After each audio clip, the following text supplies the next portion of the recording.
Hello friends, welcome back சுதர்பாக் channel நண்பர்களே. எனக்கு இந்த வீடியோவில் பார்த்தீங்கன்னு வச்சுக்கோங்களேன், மிக மிக முக்கியமான எச்சரிக்கையான ஒரு ஜோதிட ஆன்மீக தாள்களை தான் இப்போ இந்த வீடியோவில் அதிரடியாக பார்க்க போகிறோம். அதாவது டிசம்பர் மாதம் 13ஆம் தேதி மிக மிக முக்கியமான நாள். அன்று தமிழ் மாதம் பார்த்தீங்கன்னு வச்சுக்கோங்களேன், குரோதி ஆண்டுடைய 8வது மாதமான கார்த்திகை மாதத்துடைய 28ஆம் நாள். கிழமை வெள்ளிக்கிழமை. ஆக்சுவலி இந்த நாள் என்ன சிறப்பான நாள் அப்படின்னு கேட்குறீங்களா? இந்த நாள் பார்த்தீங்கன்னு வச்சுக்கோங்களேன், கார்த்திகை மாதத்துக்கு உண்டான மிக முக்கியமான சிறப்பு வருது. கார்த்திகை மாதம் அப்படின்னாவே நம்ம நினைவிற்கு முதல்ல ஞாபகம் வருவது தீப திருவிழா தான். இந்த தீப திருவிழானால தான் கார்த்திகை மாதமே ரொம்ப ஸ்பெஷல் மாதமாக கருதப்படுது. இந்த தீப திருவிழா இந்த ஆண்டு கரெக்டாக பார்த்தீங்கன்னு வச்சுக்கோங்களேன், டிசம்பர் 13ஆம் தேதி வெள்ளிக்கிழமை அன்னைக்கு வருது. இந்த தீப திருவிழாவில் ஏற்படக்கூடிய கிரக மாற்றங்களால் ஒவ்வொரு ராசிக்காரங்களுக்கும் தலையெழுத்து மாறும். அதில் சிம்ம ராசிக்காரங்களுக்கு என்ன மாதிரி தலையெழுத்து மாறும் அப்படிங்கிறத தான் இந்த வீடியோவில் ஷேர் பண்ண போகிறேன்.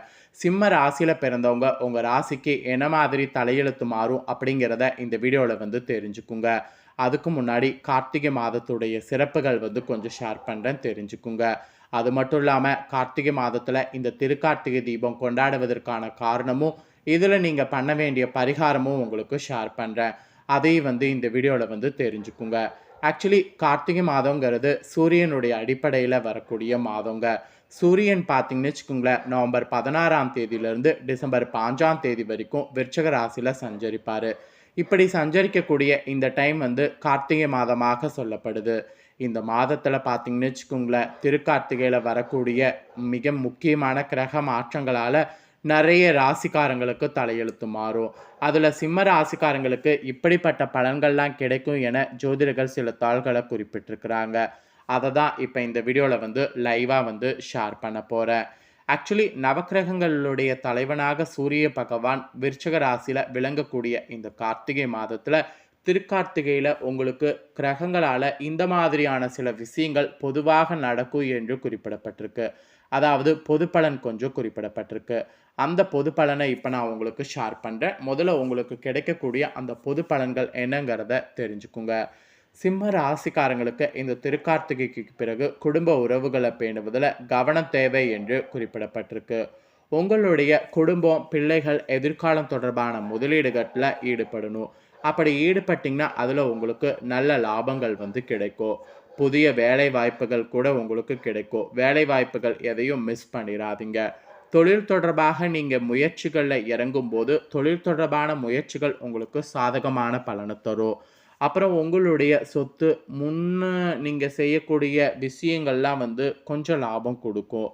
அதாவது உங்களுடைய சொத்து முன்னர் செய்த முதலீடுகளுக்கெல்லாம் லாபம் இப்போ கிடைக்கும்.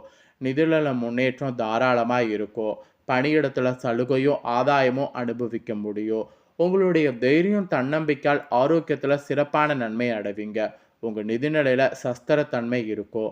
மொத்தத்தில் உங்களுக்கு சூப்பரான ஒரு நாட்களாக இந்த திருக்கார்த்திகைக்கு பிறகு அமைய போகுது. ஆக்சுவலி இந்த திருக்கார்த்திகை தீபம் உருவானதை பற்றி கண்டிப்பாக நீங்கள் அனைவருமே தெரிஞ்சுக்கணும். இதில் பரிகாரமும் இருக்குது, அதையும் தெரிஞ்சுக்குங்க. பொதுவாகவே எல்லா நாளுமே தீபமேற்றி வழிபடுவது உயர்வான பலனை தரும். அதுவும் இறைவனுக்கு தீபமேற்றி வழிபடுவது எல்லா மங்களங்களையுமே தரும். அந்த வகையில் திருக்கார்த்திகை தோன்றுவதற்கு 2 விதமான காரணங்கள் கூறப்படுகிறது. அதில் ஒன்று, ஒரு முறை உமாதேவி சிவனுடைய கண்களை விளையாட்டாக கைகளில் மறைத்திருக்காங்க. அப்போது பிரபஞ்சமே இருள்மயமானது. உயிர்கள் அனைத்தும் துயரில் ஆழ்ந்தது. இச்செயலால் தேவிக்கு பாவம் உண்டானது. விமோசனம் தேடி காஞ்சிபுரம் சென்று சிவனை நோக்கி தவத்தில் ஆழ்ந்தாங்க. இறைவனும் தேவிக்கு காட்சியளித்து திருக்கார்த்திகை நாளில் திருவண்ணாமலை வரும்படி அருள் புரிந்தார். தேவியும் அண்ணாமலையில் உள்ள பவளக்குன்று மலையில் இருந்த கௌதம் மகரிஷி உதவியோடு பர்ணசாலை அமைத்து தவம் செய்தாங்க. பௌர்ணமி சந்திரன் கார்த்திகை சஞ்சரிக்கக்கூடிய வேலை வந்தது. இறைவன் தேவிக்கு காட்சியளித்து இடப்பாகத்தில் ஏற்றி அருள் புரிந்தார். அந்த தினமே கார்த்திகை தீப திருவிழாவாக கொண்டாடப்பட்டது. இந்த திருக்கார்த்திகை விழா பிறந்ததற்கு மற்றொரு காரணமும் இருக்கு. ஒரு சமயத்தில் திருக்கைலாயத்தில் பரமேஸ்வரனும் அம்பிகையும் எழுந்தருளி இருக்கும் பொழுது அங்கு நெய்யிட்ட திருவிளக்கு ஒன்று எரிந்து கொண்டிருந்தது. விளக்கு ஒளி இழக்கக்கூடிய தருணத்தில் எலி ஒன்று அங்கு நெய்யின் வாசனை அறிந்து அதை உண்ண நினைத்து திரியை இழுத்தது. தூண்டி விடப்பட்டதால் தீபம் பிரகாசமாக இருந்தது. ஒளி மிகுதிந்தனால எலி ஓட ஆரம்பித்தது. ஒளியை தூண்டிய எலிக்கு இறைவன் அருள் கிடைத்தது. எலிக்கு அவர் மானிட பிறவி கொடுத்தார். அதற்கு அரச யோகமும் அரண்மனை வாழ்வும் தந்தறினார். முன் ஜென்மத்தில் எலியாய் இருந்து அடுத்த பிறவில மகாபலி சக்கரவர்த்தியாக பிறந்தார். எண்ணற்ற செல்வங்களுக்கு அதிபதியானார். கூடவே செருக்கும் வளர்ந்தது. ஒரு நாள் ஆங்காரத்தோடு கோவிலுக்கு சென்றார். பட்டாடைகள் தரையில் புரள அலட்சியத்தோடு நடந்து சென்றதால் அங்கிருந்த அகல் விளக்குல தீப்பொறி சக்கரவர்த்தியின் மீது பற்றி எரிந்தது. உடல் புண்ணாயிற்று. செருக்கோ அடங்கிய சக்கரவர்த்தி இரு கை கூப்பி ஆண்டவனை நோக்கி பிரார்த்தித்தார். தனது உடம்பில் ஏற்பட்ட ரணத்தை போக்கி அருளுமாறு வேண்டினார். தீப்பொறியால் ஏற்பட்ட ரணத்திற்கு நாள்தோறும் கோவிலில் தீப வரிசைகள் ஏற்றி தொழுது கொண்டு வா, காலப்போக்குல உன் நோய் நீங்கும் என்று இறைவன் அசரியாக சொல்ல மன்னன் மகிழ்ச்சியுற்றான். நாள்தோறும் கோவிலுக்கு சென்று வரிசை வரிசையாக நெய் தீபங்கள் ஏற்றி வழிபட்டான். இவ்வாறு திருவிளக்கு ஏற்றி வந்த காலத்துல கார்த்திகை மாத கிருத்திகை நட்சத்திரம் கூடிய பௌர்ணமி திதியில இறைவன் திருவுள்ளம் இறங்கியது. இறைவன் ஜோதி வடிவில் வந்து ஒளி பிளம்பாக நின்றான். மன்னனுடைய நோய் வந்து நீங்கியது. இவ்வாறு தொடங்கிய தீப வரிசை வழிபாடே கார்த்திகை தீப திருவிழாக உயர்ந்தது என்பது புராண கதை. காலப்போக்கில் அனைத்து இணைத்தவர்களும் இத்தகைய ஒளி வழிபாட்டில் ஈடுபட இது பொது வழிபாடாக உருவானது. ஒளி வடிவமான இறைவனை தீபமேற்றி வழிபடுவது எல்லா மங்களங்களையுமே தந்து வாழ்வை பிரகாசிக்க செய்யும் என்பது வேத புராணங்களில் விளக்கேற்றுவது மிக சிறந்த பலனை தரும் என்று சொல்லப்படுது. எத்தனையோ அரசர்கள் கோவில்களில் தீபம் ஏற்றுவதை மிக சிறந்த திருப்பணியாக செய்துட்டு இருக்கிறாங்க. எல்லா நாளுமே தீபமேற்றி வழிபடுவது உயர்வான பலனை தரும். இருந்தாலும் கார்த்திகை மாதத்தில் ஆலயங்களில் தீபமேற்றி வைக்கிறது, இல்லத்தில் இருவேளைகளில் விளக்கேற்றுவது எல்லா மங்களங்களையுமே தந்து வாழ்வை ஒளிமயமாக்கும்.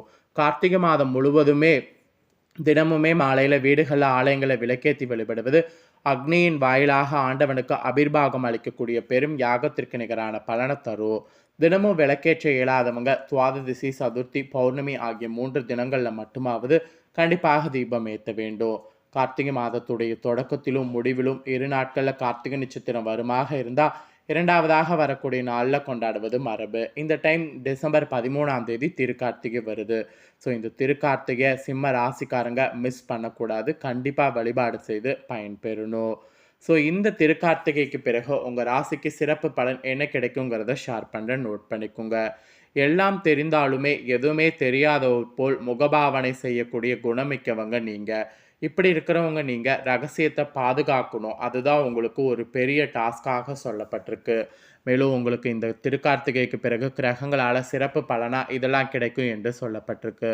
உத்தியோகத்தில் இருக்கக்கூடிய உங்களுக்கு குடும்ப வருவாயானது பெருகும். அந்த காலமாக இருக்க போது உங்கள் நினைத்தவரே விரும்பிய இடத்துல உங்களுக்கு இடமாற்றத்தோடு சம்பள உயர்வு கிடைக்கும். அதாவது நீங்கள் என்ன வேலை விரும்பி ஒரு இடத்துக்கு முயற்சி பண்ணுறீங்களோ அந்த இடத்துக்கான இடமாற்றம் உங்களுக்கு கிடைக்கும். இது உத்தியோகத்தில் இருக்கிறவங்களுக்கு சிறப்பு பலனாக சொல்லப்பட்டிருக்கு. அப்புறம் வியாபாரம் செய்யக்கூடிய வியாபாரிகளுக்கு ஆரோக்கியத்தில் பார்த்தீங்கன்னு வச்சுக்கோங்களேன், அக்கறையை காட்டணும் என்று சொல்லப்பட்டிருக்கு. வியாபாரத்தில் வாடிக்கையாளர்களோட கோவப்படக்கூடாது. மீறி கோவப்பட்டிங்கன்னா அதில் உங்களுக்கு நஷ்டம் ஏற்படும். கோவப்படாமல் உங்கள் உடல்நலம் வந்து ரொம்ப பாதுகாக்கணும். ஏன்னா கோவப்பட்டிங்கன்னா உங்களுடைய உடல்நலம் கெடும் என்பதை பார்த்துக்குங்க. அதனால தான் வியாபாரம் செய்கிறவங்க கோவப்படாமல் பொறுமையாக ஹேண்டில் பண்ணுங்கிறத சொல்கிறேன். அப்புறம் குடும்ப தலைவிகள் உங்களுக்கு செலவு நீங்கள் செய்யும்போது சிம்ம ராசிக்காரங்க இந்த திருக்கார்த்திகைக்கு பிறகு கவனமாக செய்கிறது நல்லது. அத்தியாவசிய தேவையை பூர்த்தி செய்து கொள்ள ஃபஸ்ட்டு பாருங்கள். அதுக்கப்புறம் ஆடம்பர செலவு வந்து பண்ணுங்கள். அப்போ தான் உங்களுடைய மதிப்பானது உயரும். குடும்பத்தில் உள்ள பெரியவர்கள் சில விஷயங்களில் தலையிடாமல் பார்த்தீங்கன்னு வச்சுக்கோங்களேன், நீங்கள் பார்த்துக்கொள்வது நல்லது. குடும்பத்தில் உள்ள பெரியவர்கள் சில விஷயங்களை தலையிட்டாவே அது உங்களுக்கு வேறு மாதிரி பிரச்சனையை ஏற்படுத்தும். அதனால் பார்த்து நடந்துக்குங்க. அப்புறம் கலைஞர்களுடைய நடனத்துறையில் இருக்கிறவங்களுக்கு போதிய பயிற்சியின்மை காரணமாக பட வாய்ப்பு தாமதமாகும். ஸோ அதெல்லாம் வந்து தயவு செய்து மாற்றிக்குங்க. வாய்ப்பு கிடைக்காமலும் போகலாம். அதனால் அதற்குண்டான பயிற்சியில் திருக்கார்த்திகைக்கு பிறகு ஈடுபடுவது உங்களுக்கு நல்லது. மாணவர்கள் கூட உங்களுடைய பாடங்களை அன்றே ஒரு முறையாவது படித்து விடுவது நல்லது. அப்போ தான் அன்னன்னைக்கு உங்களுக்கு எல்லாமே வந்து கரெக்டாக அமையும். ஆக மொத்தம் சிம்ம ராசிக்காரங்களுக்கு இந்த திருக்கார்த்திகைக்கு பிறகு இந்த மாதிரியான பலன் கிடைக்கும் என்று சொல்லப்பட்டிருக்கு. பரிகாரமாக என்ன சொல்லப்பட்டிருக்குன்னா, திருக்கார்த்திகை அன்னைக்கு சிவபெருமான வாகு காலத்தில் தரிசிப்பது நல்லது. அதாவது திருக்கார்த்திகை வரக்கூடிய வெள்ளிக்கிழமை வந்து சிவபெருமான ராகு கால நேரத்தில் தரிசிக்கிறது நல்லது. சும்மா ராகு காலத்தில் போய் அவரை பார்த்தாலே புண்ணியம். ஸோ அதை வந்து பண்ணிடுங்க. ஸோ சிம்ம ராசிக்காரங்க இந்த பலனை நீங்கள் பார்த்து தெரிஞ்சு பயனடைஞ்சது போல் உங்கள் ஃப்ரெண்ட்ஸ் ஃபேமிலி இருக்கவங்களும் பார்த்து பயனடையணும்னு நினச்சிங்கன்னா வீடியோ லைக் பண்ணி ஷேர் பண்ணுங்கள். உங்கள் ஃப்ரெண்ட்ஸ் ஃபேமிலியில் இருக்கிறவங்களும் வீடியோ பார்க்கட்டும். அவங்களும் அவங்களோட ராசி சிம்ம ராசியாக இருந்ததுன்னா இந்த பலனை தெரிஞ்சு இதற்கேற்ப நடந்து பலனடையட்டும். ஸோ கண்டிப்பாக வீடியோ லைக் பண்ணி ஷேர் பண்ணுங்கள். உங்கள் ஃப்ரெண்ட்ஸ் ஃபேமிலியில் இருக்கவங்களும் பார்த்து பலனடையட்டும். மேலும் இதே போல் புதிய அப்டேட்டான நிறைய வீடியோ நம்ம சேனலில் போடப்படும். அது எல்லாத்தையுமே உடனுக்குடனே தெரிந்து கொள்ள மறக்காமல் நம்ம சேனலை சப்ஸ்கிரைப் பண்ணுங்கள். இதே போல் சுவாரஸ்யமாக வேறொரு புதிய அப்டேட்டான தகவல்களோடு இன்னொரு வீடியோவில் வந்து சந்திக்கிறேன். நன்றி.